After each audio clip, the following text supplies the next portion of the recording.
mul vahepeal õnnestus käia Tartus heade mõtete linnas, siis ma sain sealt väga palju mõtteid. Ja nüüd on täna harukordne võimalus rääkida, teha video teel Pärnust Tallinna tagasi. Ja kõige lahedam on selle video juures see, et ma teen seda sellises situatsioonis, sellises olukorras, mida ma olen alati teha tahtnud, mis on üks minu soovidest, üks minu unistustest olnud teha seda Tesla roolist, mis sõidab täiesti ise ja mul pole vist elu sees üheski transpordivahendis olla olnud nii turvaline, kui seda on siin autos, sest esiteks see on minust targem, see on minust võimekam ja teiseks mul on võimalus teha kahte asju korraga, ehk siis sõita punktist A punkti B ja tehes samal ajal ka video sellel teemal, mida mulle teha meeldib ja millega ma loodan sisimas suurelt, et ma saan ka teisi inimesi aidata. Aga minu mõte peitub puhtalt selles, et sisemine mina, see sisemine laps, see, kes kunagi oli hästi noor ja arvas, et maailm on üks ilus koht ja siin on võimalus kõike teha ja kõik ära saavutada, mis ainult unistustes on. Siis minu mõte ongi selles, et kus ta kaob või miks ta nagu ära kiputakse unustama, et teda oleks meeles hoida ja lasta tal teha teinekord selliseid tobedusi, teinekord selliseid naljakaid asju ja lasta tal alati külas käia oma toimetamiste juures. Aga kuskil läheb midagi, juhtub midagi ja siis see nagu laps kipub kaduma või ununema.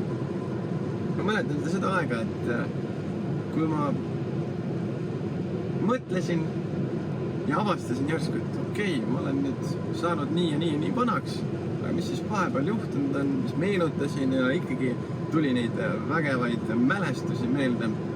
See laps, see sisemine laps on hakanud järjest rohkem ja rohkem, ma olen teda nagu üles hakanud leidma.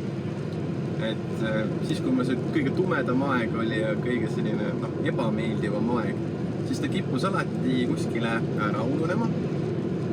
Aga nüüd ma lasen tal aeg-ajalt ikka külas käia, tuletan meelde, võtan ette selliseid tegevusi, mida ma võib-olla pole aastaid teinud.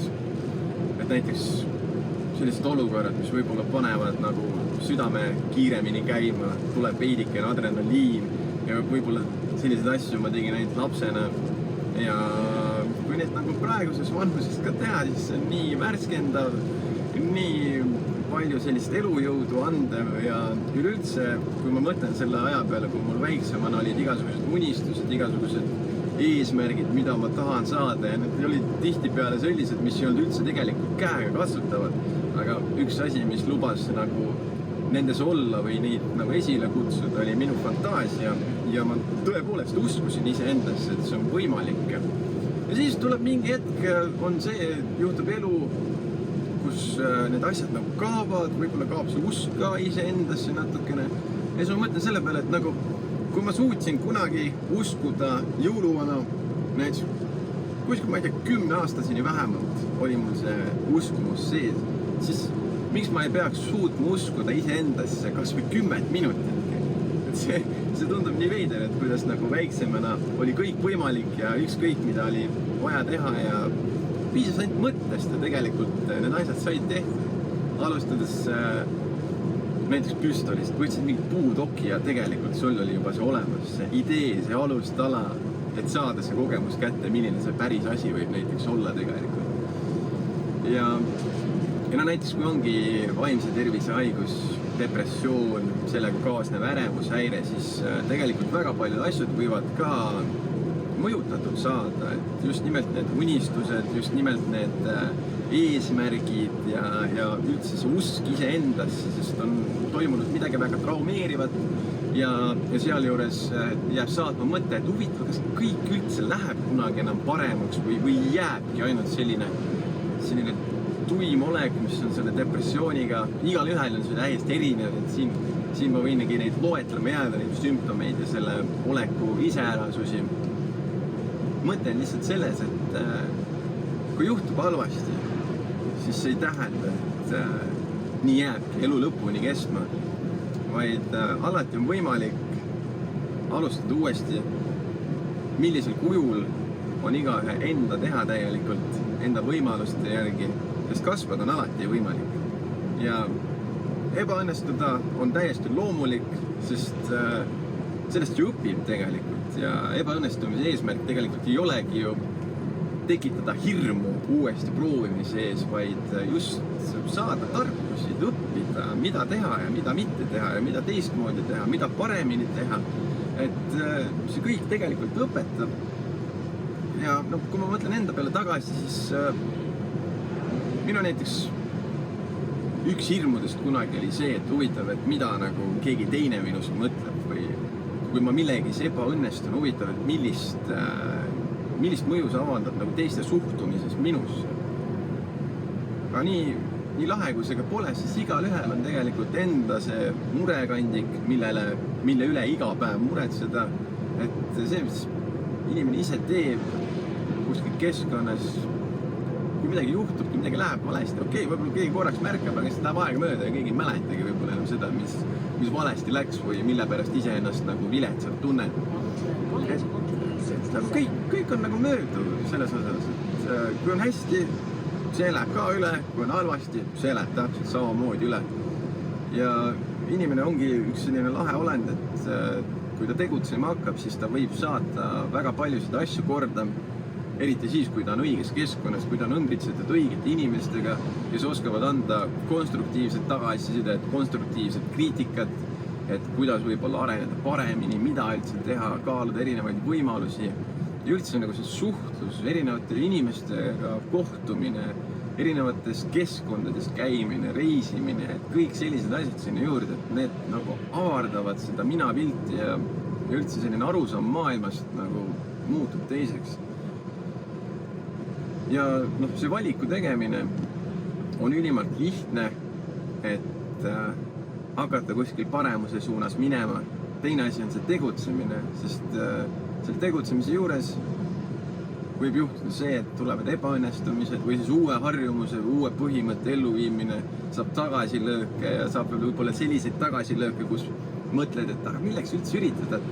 Ma sain enne kuidagimoodi hakkama, teeme sama asja edasi, äkki ma saan nagu samamoodi kuidagi veel hakkama. Aga siis justkui ei muutu midagi, kui teha neid vanu asju edasi, olla selles ühes ja samas asjas kinni. Ja võimalused on tõepoolest piiratud. Mõnel on võib-olla rohkem võimalusi oma heaolu tõstmiseks, mõnel on jällegi neid vähem piiratud ressursid. Kuid üks asi, mis meil on nagu kõigil ühine, on see, et me kulgeme samas ajaraamistikus, ühes ööpäevas on 24 tundi, meil on need erinevad täidetud.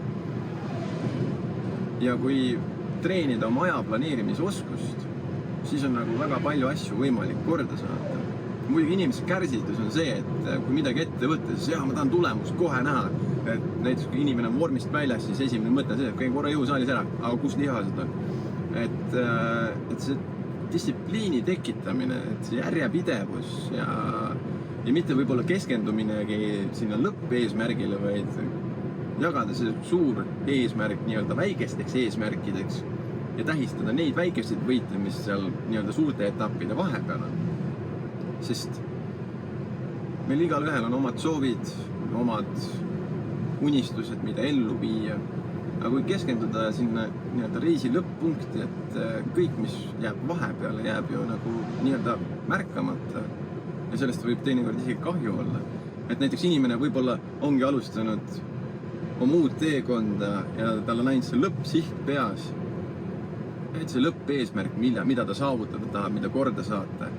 Aga kui nagu neid vahepealseid etappe tähele pane, siis võib-olla ongi märgata seda muutust, keeruline, raske ja võib-olla tegelikult inimene saab ülimalt hästi millegagi hakkama. Vahepeal on saavutanud nii palju asju korda ellu viinud ja kui on ainult see lõppeesmärk, lõppsiht, siis need nagu jäävad selle varju ja võib-olla ei märkagi seda ja siis võib-olla ongi see käega löömise oht kõrgem, suurem